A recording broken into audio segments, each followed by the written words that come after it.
Christian parenting.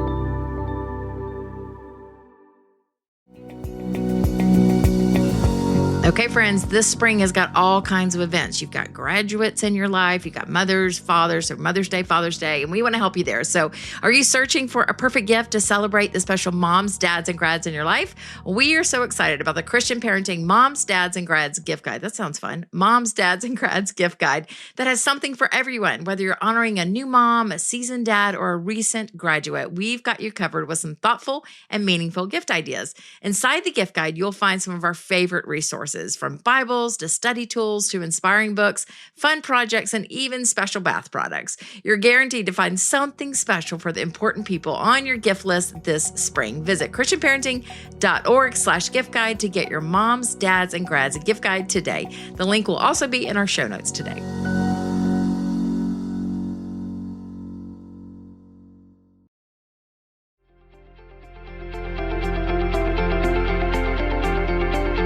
Hey friends, welcome back to Part in the Mess. I'm your host, Courtney DeFeo, and I'm delighted to bring you another episode with my dear friends, David Thomas and Sissy Goff with Daystar Counseling in Nashville. But first, I need to tell you a prom story. So Ella had senior prom, and I absolutely loved her dress. I sent her like 3 million pictures of some. She turned them all down. We went shopping.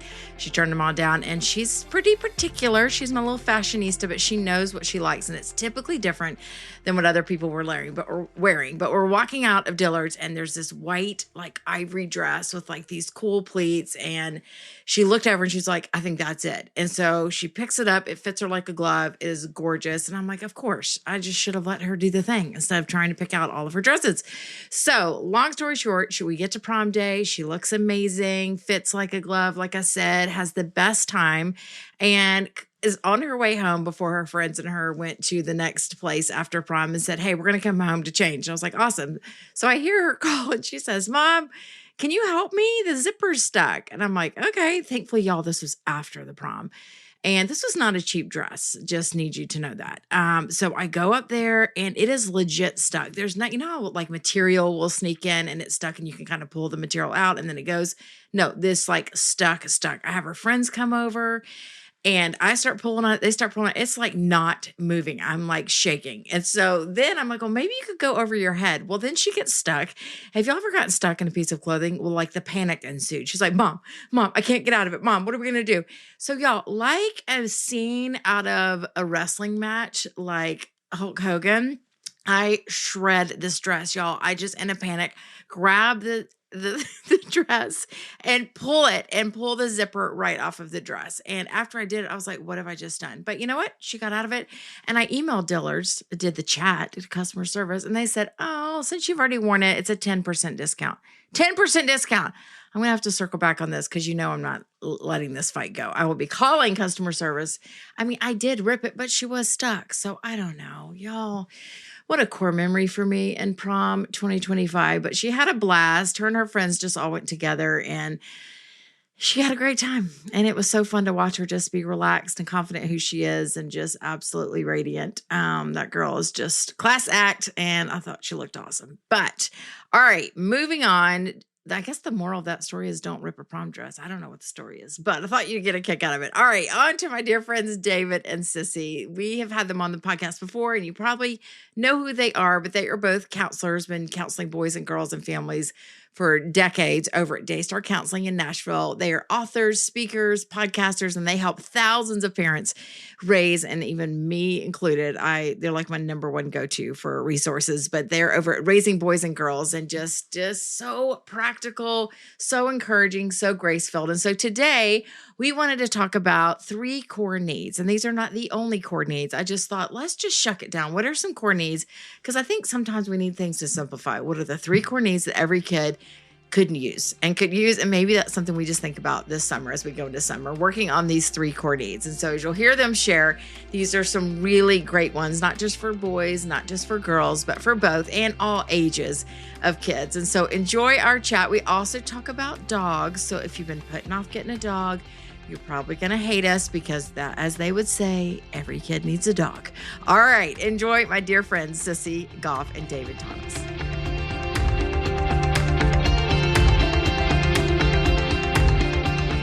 Welcome back to Pardon the Mess, Sissy Goff. Woo! We're so happy. Well, she's sleeping. I was going to get Maisie to say hi in light of today's conversation, but do you guys have your new puppies around? Are they in the room? Give me a little shout out. Mine is not in the room. We wouldn't even be able to have a conversation if she were in the room. Patches. That might be true. Patches is here. Say hi, Aunt Courtney. Oh my gosh. And David, what's the name of your new dog? Her name is June, but and she has some issues? That's her given name. We refer to her as weapon of mass destruction. When she comes near you, we start yelling, incoming. It's like a love missile coming at you at all times. So that must just add extra fun to the office. It's like, I don't know. Is it a lab? Is that right? She's a lab, yes. Okay, so what happens? Does that dog settle down or what is the deal here? They usually somewhere between 3 and 5 years, and we're at 8 months right now. So we have a little stretch of road ahead of us before she is well suited for the work of therapy dog. She's got some additional training. I love it. We're going to get into, we love having you here. I love having you here. I love you guys. But we're going to get into 3 core needs for every kid, which I'm like, sign me up. And we're going to give the disclaimers that this isn't the list. There's like many core needs of kids, but we want you to just give us a few just to think about. Cause I think I get overwhelmed. I mean, especially like physical needs. I'm like, they need dentist appointment and they need my hugs and they need my attention. They, all the things. So I think we just boil it down to a few, but let's talk about dogs first. Does every kid need a dog or what? Yes. Okay. And you convinced me don't do the same thing. Okay, why is it? In all seriousness, you actually convinced me, and I have some theories of my own, but I was anti-dog. So all the people that are listening with their kids in the car are like turning this off immediately. They're like, no, but there is some reason. So Sissy, why don't you start? Why do you think dogs make such a difference in your practice, but also in families that you see? Well, there's so much science behind even the chemicals that are released in our brains as we pet dogs. And 30 plus years of counseling kids, we just have seen time and again the difference they make. I would say 2 primary examples, and then David, I want you to jump in. One is I think in this world, girls in particular are meaner than they've ever been. Yeah. And so for a child, an adolescent, to have somebody that they walk in the door and they greet them. I mean, somebody was telling me this about their puppy yesterday, that when their kids come in the door, the dog just loses its mind every time. Yeah, so true. And then I will never forget a girl that I saw years ago who had lost her dad. And she said to me, the person I talk to the most about my dad is my dog. Not have any idea, that her dog wasn't a person in that moment. But I love that. I mean, I just think they do immeasurable good in the lives of us all, but especially kids. Yeah. David, how do you see it affect your family or your clients that you see? I wholeheartly agree. And I think the only things I'd add would be that I think it's a great context for teaching kids responsibility and being more other-centered. And every one of us knows they're going to pass in and out of different stages where they can become self-absorbed and consumed with themselves. And so I think attending vet visits and being a part of training, like it just moves kids outward in a really needed and necessary way. Courtney, as Sissy was talking, I was thinking it is fascinating for any family listening to do a deep dive into all the different ways it impacts us. And one of the stories I tell in the children's book is about Owen going to Vanderbilt Children's Hospital, our local children's hospital. And this is a true story. He was a part of a study with multiple children's hospitals around the country looking at the health benefits when kids interact with dogs. Wow. And it's legit. Like, it was fascinating. So they would, to Sissy's great point, not only swab saliva from the kids, but from the dogs. And the dogs were benefiting from being with the kids. The kids were benefiting from being with the dogs. Amazing. Like, we just all win. Amazing. Like, it lowered heart rate, all the different ways that it improves our well-being. So we're huge advocates. Yeah. And I think I've told this story. It's really Sissy's. I was like, I don't want a dog. Do I have to get a dog? But Larson she had a lot of fear. She had a huge dog get in her face when she was about 2. And it's crazy that it really marked something in her. And over time, I wasn't a dog person, so I didn't get her around dogs enough for that like concern and fear to diminish. It actually got bigger. And so as she was getting 8, 9, 10, she was still climbing up me if we go to someone's house, like wouldn't get out of the car and freaking out. And I was like, Dad, this is getting way worse. And so you said, okay, probably about 10 sessions of cognitive behavioral therapy or get a dog. And I was like, so we did. We did. Exactly. We did get Maisie, right? Because as COVID started, it was perfect timing for our family. And I've become obsessed, and she's just the sweetest thing. And so as I'm saying this, I'm thinking y'all both lost your dogs recently. And I don't think I ever gave compassion or empathy. So I publicly want to apologize to any of my friends that I didn't like text. But when I heard about Sweet Lucy and Owen, I think I did text y'all because that's part of your family. You did. So will you, Sissy, start with just your dogs and then how this even moved into new children's books for y'all in this season? Yeah, so dogs have long been a part of our counseling practice. And I don't know that I've ever even told you this story, Courtney, but the first dog that was ever at Daystar was my first dog, Noelle, who was a Maltese. And I, for some reason, had workmen at my house or something that day. And so I had to take Noelle with me to work. And I met with a girl who ended up saying to me that she wanted to take her own life, which, is the worst case scenario in our work. And then the next worst case scenario for her mother is I had to call her mom and have her mom come in. And so I had her mom come and I had to leave her to go meet with her mom to prep her. And so I left Noelle with this girl. And when I walked out of the room, I was so worried about just even her sitting her in that room by herself.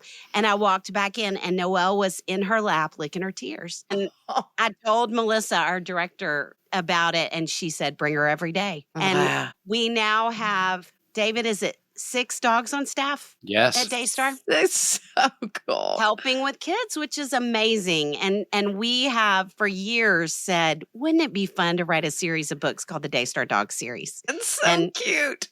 We have an editor who has become a dear friend, and he said yes. And so we have our first 2 coming out in May, and we're so excited. And they are really based on 2 of the topics that we're most concerned about, speaking of core needs with kids today. And mine is about courage and helping even young kids work through anxiety. And David, you could say what Owen's is about. Yeah. Owen's book is about resilience, which I would say, Courtney, to your great question, would be one of the first core needs I would identify for kids. I think is taking what Sissy and I call healthy risk, which I think is fertile ground for building resilience. And we're seeing less evidence of that happening with kids than any other time in 3 decades of doing this work. I've never seen as many, I'll speak to it for boys, as few boys who are interested in signing up for a club or a sports team when they're in elementary school, as few adolescent boys as are interested in asking a girl to a homecoming dance, getting their driver's license, taking the ACT, applying to college. And that's not to say college is the end all be all for every kid, but I don't want to see kids closing doors from the front side of development that by the time they get to adolescence, it's like those bigger doors to walk through don't feel like options. And so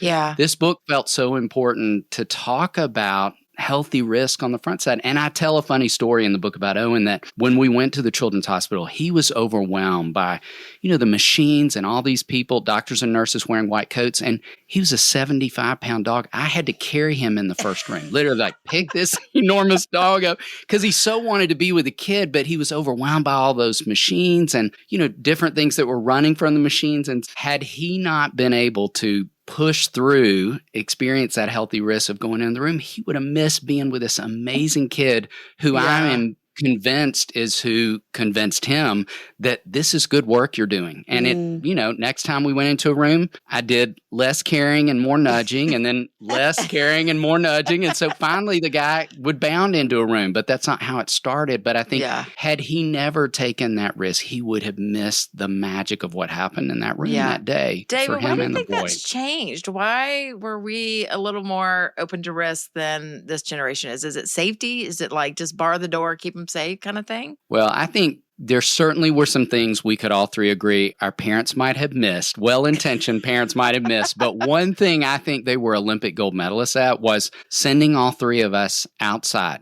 on a summer day and saying, go ride your bike, go roller skate, shoot hoops, whatever. And we'll see you at dinner.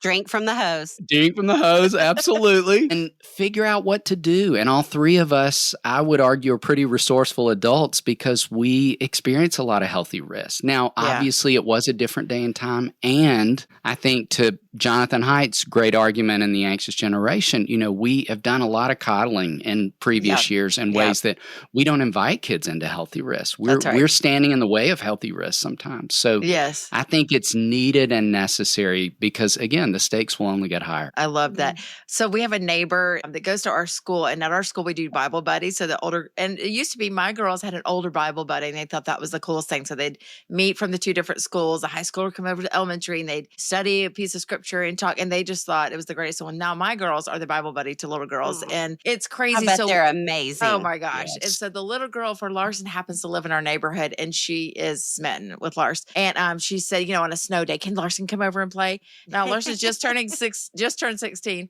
and she called it. I was like, where are you? She's like, I can't leave. She won't let me leave. 3 hours later, she's still playing in the snow. All that to say, that mom who I love, Robin, read The Anxious Generation, and she felt the same way, that she just realized, oh my gosh, I don't put them in these situations. And I think her girls are like 7 and 9 maybe. And so she texted me a few days later and said, hey, they're on their way to your house by themselves. And I'm so nervous. And I said, she was like, I was like, hey, that's all a part of the learning. It's like, what do you do when you walk to someone's house and they're not there? So that is a great one. Okay, healthy risk. We can do this. And it sounds like at all ages. It's not just kindergarten. Absolutely. It's high school. With littles, let's practice going to day camp. And then let's practice going to overnight camp. And then let's practice all the different ways that I think kids can experience healthy risk and where they feel so capable and competent when they do. Okay. I love it. So that's our first one. We'll say healthy risk. Sissy, I think you alluded to one earlier, but what's another coordinator? Yeah. Well, I love the idea of risk because that feels outward, like something we're supposed to move toward. And what enables us to take healthy risk is courage. Which feels more like an innate trait. Right. And we need to speak that into the lives of the kids that we love. And again, I think we're doing that to a lesser degree than ever before. I mean, we have talked about the rates of anxiety, but the average age of onset used to be 8. Now we're seeing it drop to 6 with signs as young as 4 and 5. Wow. So we need to start as early as we possibly can. And David and I would say in all things, early intervention makes the biggest difference. And so we have loaded these books with practical tools, things we talk about with kids in our office, but also practical tools. And so mine is on courage because girls are struggling with anxiety like never before. Now, books are for boys and girls, but at the same time, I think we need to lean in, especially in that space with girls, and remind them that they're capable, that they really can do hard things, and that it's not that they have to rise to doing hard things, but God has placed courage inside of them. He has placed capability inside of them. So it's less, let me think this through. So you're not saying just walk around the house saying, you are brave, you are brave. It's like, how are ways do we call it out when we see them being brave? Do we put them in situations where they can show that they're brave? Is that what you're meaning, dear friend Sissy? My words are just not happening today. Well, you've had a stressful morning. The internet was out, folks. Yes, to give them opportunities, to remind them that they can, remind them when they have, all of those things. We need to be saying it over and over and over. And the crux of the Little Lucy book is that Lucy discovers her courage when she realizes how loved she is by me and by God. And I think that is the truth of the identity of who we are, that we are so capable. Kids are so capable of doing hard things because God has given them what they need. Yeah. And part of that is us in relationship, in proximity to us, and that we get to remind them of those truths. We get to remind them of their identity that I think can give them the confidence to move toward risk, as David's talking about, and resilience. Have you guys heard of the online learning program called IXL? My kids were actually required to do IXL as a part of their school, and they would roll their eyes when it was time. But I think they would tell you years later, and I would tell you, that it really worked and it helped them so much. They received the help they needed in subjects where they were struggling. And I know other parents at our school that used it for their kids that are ahead and they weren't getting challenged enough in the classroom. IXL Learning is an online learning program that enriches your homeschool curriculum and your child's classroom learning. It offers practice in math, English, language arts, science, and social studies while adapting it to each child. It meets them where they are. Plus, iExcel encourages students to be curious and empowers them to choose how to learn. And the best part is iExcel is easy for parents. Don't we need that? One site gets you all you need, and iExcel customizes learning for each child in your family and their specific needs. iExcel is organized by grade, subject, topic, and subtopic, and it makes it simple to find activities for the exact skills that you are covering. It also offers instant feedback and explanations of the topics as the kids use the program, which is super helpful. So you can feel confident as a parent that your kids will gain an understanding of the skills they are learning. Make an impact today on your child's learning. Get iExcel now. And Pardon the Mess listeners can get an exclusive 20% off an iExcel membership when they sign up today at ixl.com/today. Visit ixl.com/today to get the most effective learning program out there at the best price. With so many options, why choose Arizona State University? For me, the only online option was ASU because of the quality. Their faculty was really involved with their students and care about your personal journey. The dedication to my personal development from my professors, that's been extremely valuable to me. Earn your degree from the nation's most innovative university. Online. That's a degree better. Explore more than 300 undergraduate, graduate, and certificate programs at asuonline.asu.edu. One thing I think, honestly, as a parent that I do to kibosh that courage is I critique too quick. So say I'm like, go try that thing. And then as soon as they come back in the door, I'm like, well, did you do that? Did you do that? And I'm like critiquing the thing. And then you'd watch their little spirits like crush. And I have to watch that even now as Ella's preparing to go to Auburn. She'll want to say something about her dorm and she's 18. And I'm like, or like Rush. And I'm like just marching in like this expert. And so I notice that about myself, but I think probably other moms, do you see that in your practice as well as you're like, let them try it. Let them try things.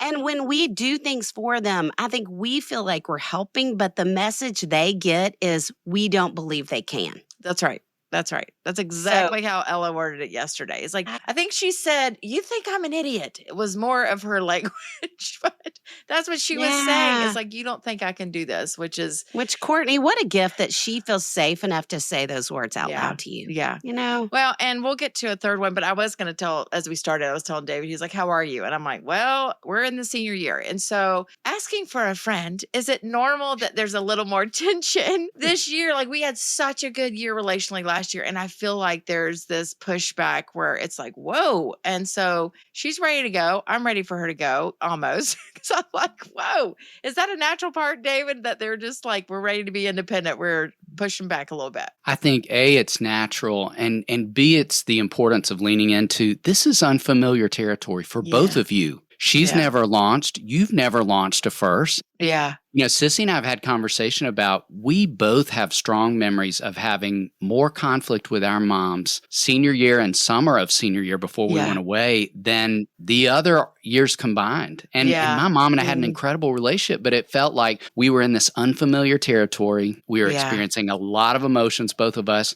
and it was easy to get sideways over really insignificant things. Yeah, that's what it is. It's like, are we really fighting over the Yes. Okay. I feel certain by the time August rolled around, she probably said to my dad, take him by yourself if you'd like. That's amazing. And I wouldn't have faulted her if she did. But and like my confession is, I'm just realizing some misses. And I think I've been a great mom, but it's like some things are bubbling up that you're like, I do feel like I showed up for my kids, but some of those gaps or things I would have done differently are so much easier to see now as they're 18 than looking back. And so I think that would be a flag I would wave to parents is like, just don't be so critical because they're trying. They're trying. I met with couple last week, and this mom is like we are. I think she's really resilient. She's trying so hard all the time, and she's trying to get parenting right more than probably anything she ever has in her life. And I could tell is probably critical more than she's relational with her daughter. And so I kept saying, I want you to think about connecting more than correcting.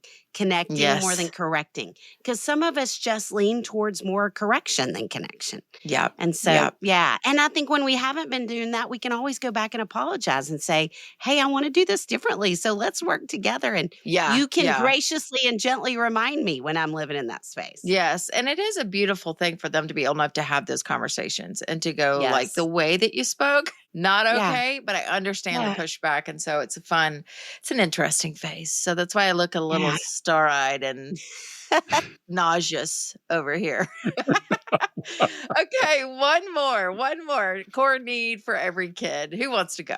I would say, Courtney, I think if we were to throw one more out there, I think we would both say relationships, and we could talk about it unique to girls and boys. But I would say, even back to that example I threw out a few minutes ago of, fewer boys being a part of a team, which means opportunities to interact and have conflict and work through difficult moments. And asking a girl on a dance, I've seen more high school boys who are paralyzed at the idea of sitting across the table at dinner with a girl and carrying the conversation. I think I have 1,000 thoughts about how many adolescent boys have been wearing a headset and doing the majority of their interacting in that way, which means they haven't had to read nonverbal cues. They've missed that fumbling of the ball that happens when the conversation gets kind of stilted and I've got to figure out how to move the ball forward. And so all of that practice that I think is foundational because, we talked a lot collectively as a culture about how concerned we were for kids academically during the pandemic and the lags we probably see in the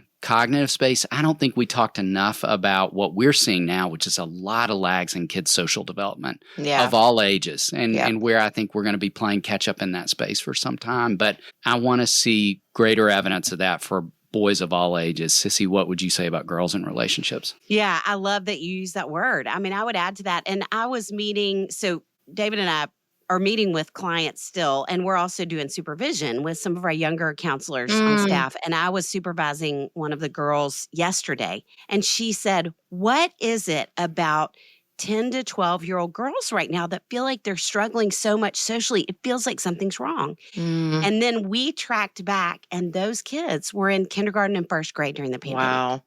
When you think about you're learning, how do you go up and smile and say, will you play with me on the playground? You're learning how to handle when someone doesn't want to play with you. I mean, all those things I'm watching my nephew Henry grapple with this year in kindergarten, they weren't getting to do. And so these girls are, as David said, to his great point, they are lagging behind developmentally.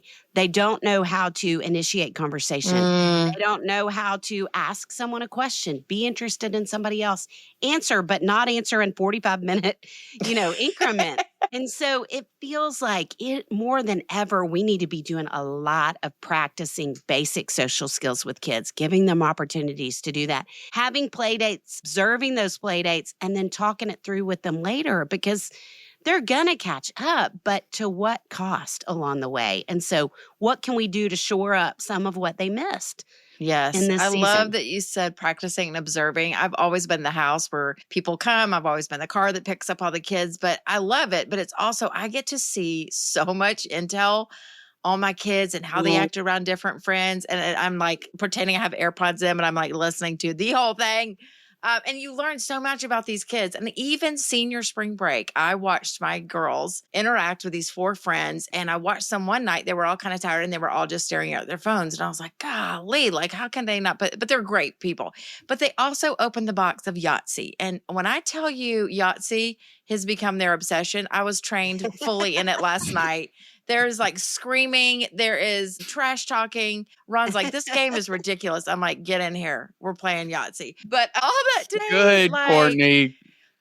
Thank you. But I do think those practice moments are so helpful. And I remember even when my girls were little and I would expect them to play upstairs for like hours and not have a fight. And I would just be blogging like I had the most important job ever. And this one counselor was like, you need to kind of watch them play and see what's happening. And as I spent just a little bit of time observing them, I was like, oh, every time Larson takes a jab like this and then Ella steals the toy and there was like so I love that you said that because I do think we can get overwhelmed with the problem and go, my kids are so behind, but then we go practically, what do we do? So play dates, observing, all that. David, anything practically there you'd say for boys that you'd echo? Well, you know what I loved about what you just said, Courtney, is you're naming the normal back and forth that I think are some of those foundational social skills that we do tend to interfere. Like we'll step in and start refereeing early on, knowing that that's actually where a lot of the skill development happens. I'm fascinated by how many boys will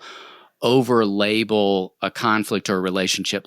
He didn't want to be my friend. And the reality is he just didn't want to keep playing what you were interested in playing. You know, it's like, well, he's not cutting off relationship. This is the back and forth. This is reciprocity. And so that's right. I think watch for that as our kids. I don't want to say our kids aren't reliable reporters. They are. And yet sometimes we're seeing greater evidence than ever. They're over-labeling things. And I think a lot of adolescents are pathologizing normal experiences too. You know, they're describing a relationship as toxic, and it may not meet the criteria for a toxic relationship. It just may be an uncomfortable relationship in the moment, or we're having to navigate some discomfort. Probably. You heard the word bully.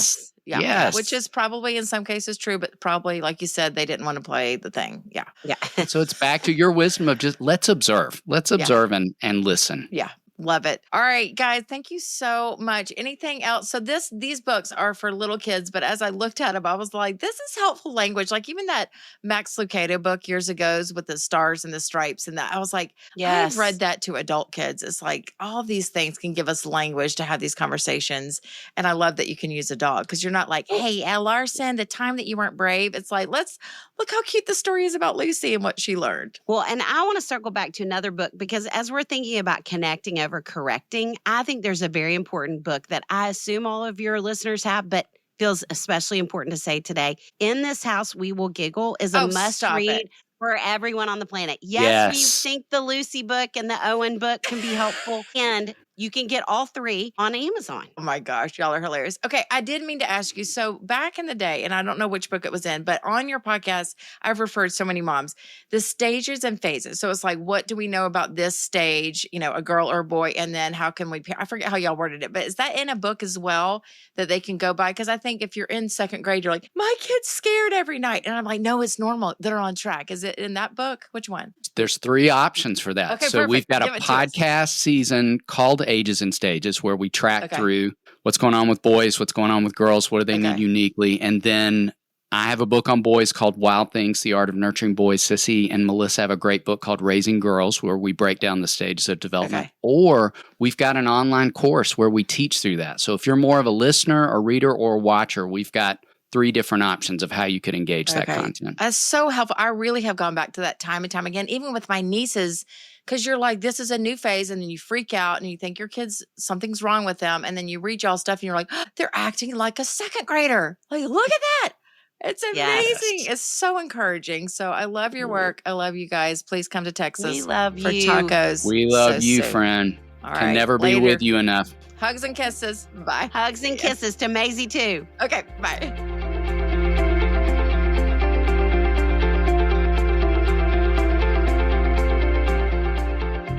I hope you enjoyed this episode of Pardon the Mess. As always, we've got more encouragement and resources over at christianparenting.org. And you can also stay connected with us on social media at Pardon the Mess. And if you like this episode, I'd love for you to do 2 things. Press follow on whatever podcast platform you love, and also be sure to leave a rating so other parents can find us. Remember, you're never alone in this beautiful mess of parenting.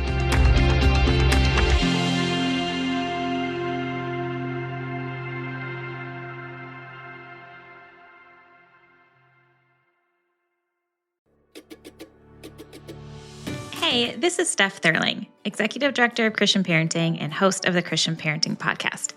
Every month, thousands of parents read and listen to our podcasts, articles, and digital resources. Did you know that in the past 12 months, the shows on our podcast network have been downloaded over 4 million times? Each one of those numbers represents a life, and we are deeply moved that so many people are receiving accessible, trustworthy, and timely biblical guidance through our resources. If you have been impacted by Christian parenting, we would love to hear your story. Visit christianparenting.org/testimony to tell us about how Christian parenting has impacted your family and your faith. That's christianparenting.org/testimony, or just click the link in show notes.